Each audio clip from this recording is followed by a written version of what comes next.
posicionamento deste canal em relação ao Partido dos Trabalhadores é um posicionamento de ordem respeitosa e, acima de tudo, criteriosa. Temos uma análise crítica ao PT, mas nós não vamos fazer a disseminação do ódio, nem tampouco a recortes ou recorrer a falas falsas. Todos os nossos argumentos são feitos a partir de fatos concretos, reais, em que qualquer pessoa sabe que isto ocorreu de fato.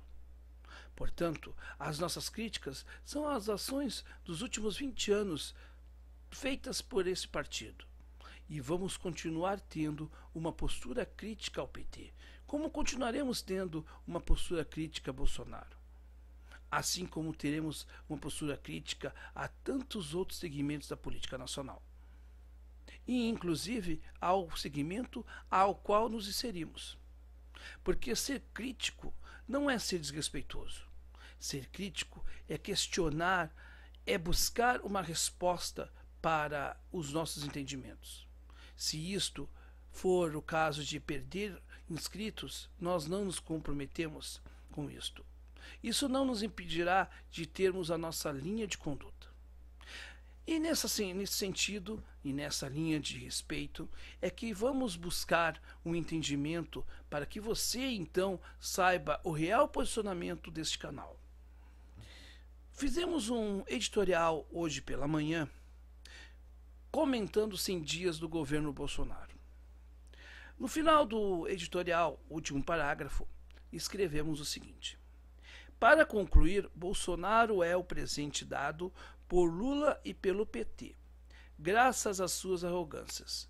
Não dá para jamais esquecer esse fato. O bolsonarismo é fruto, sim, do petismo. O petismo ceifou este sentimento. E é bem verdade que durante os governos Dilma e Lula, ou Lula e Dilma, as pessoas que tinham um posicionamento crítico ao governo eram, sim, elas eram lacradas, elas eram ridicularizadas. Não sou eu que digo isso, não.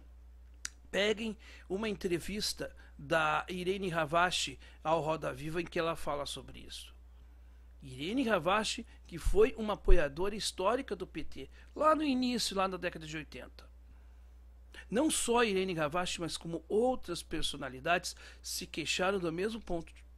Quando se faz críticas ao PT, logo se tem como resposta agressões e até mesmo ofensas, usando meias-verdades, recortes e criando factoides. Isso aconteceu durante todo o tempo em que Lula e Dilma estiveram no poder. Nós fizemos críticas e todas elas bem pontuais, como, por exemplo, o fisiologismo que o PT assumiu, de fazer alianças com o MDB, PP e PR, por exemplo. O PR do Valdemar da Costa Neto. São os mesmos que criticaram-nos porque nós apoiamos a candidatura do filho do Maia à Câmara dos Deputados. Com um detalhe: naquele momento, o PT escolheu fazer essas alianças fisiológicas. Ele tinha uma popularidade maior, ele teria o povo para apoiar se ele fizesse rupturas. Mas assim ele não fez. Na Câmara, a gente não tem como escolher os pares. E de forma muito vil, colocou a candidatura do Marcelo Freixo. E nem nessa candidatura eles votaram. Votaram no Maia também. Esta é a atitude do PT, que usa de uma fala mentirosa e de uma fala maniqueísta. Por quê? Por que eu não posso dizer que sou contrário a isto? Continuaremos tendo essa postura. Aí o senhor Marcelo Riquelme diz o seguinte: o povo vota errado e a culpa é do PT. Não concordo com esse trecho final, perdão.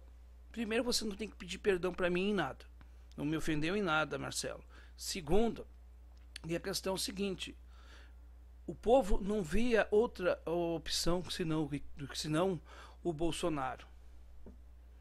Não foi culpa do povo necessariamente. Foi culpa do PT que em 13 anos de mandato não conseguiu se consolidar no poder, fazendo aquilo que tinha que ser feito, fazendo as reformas estruturais, dando politização para as pessoas, retirando gente que devia ser retirada do governo.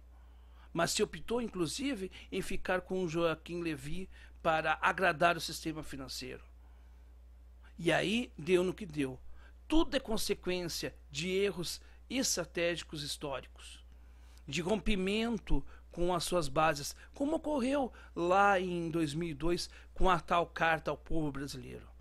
E eu não me esqueço, porque eu faço oposição desde aquela época. Embora eu reconheça que teve coisas boas, mas eu também tenho que dizer que durante todo esse período não houve a revolução que precisaríamos ter realizado, ter feito as mudanças estruturais. Mas não se fez isso porque se buscou o poder pelo poder. E diz assim então a Elinete Paiva. Ela diz assim, senhora Elinete Paiva. Deixa eu buscar aqui. Sério, pensei em indicar o canal para os grupos que participo, porém vejo que seria infrutífero, pois temos filiados de todos os partidos conscientes de que não se deve dividir a esquerda. A voz da legalidade erra quando se dirige de forma ofensiva. Já tem gente demais extremista lançando mão dessa prática que é uma maquiavélica técnica do baixo clero, perdão. Dona Elinete, quem dividiu a esquerda foi o PT, não foi nós. Aliás, o PT gosta muito de jogar na cara dos outros e não olha para os seus erros. Veja a trave no olho do outro e não enxerga o argueiro no seu. Quem diz isso não sou eu, todo mundo sabe bem, né? E ela diz assim, amigo, para de atacar o PT. Votei com Ciro, mesmo sabendo que naquele momento ele não teria eleitorado suficiente. Ciro e ciristas só enfraquecem a esquerda, com críticas infundadas. Foi infundado dizer que em 2002 o PT, por exemplo, se abaixou para o sistema financeiro? É infundado dizer, dona Elinete, que, por exemplo, o apoio do PSB foi cortado por uma tramóia do PT para enfraquecer a candidatura do Ciro?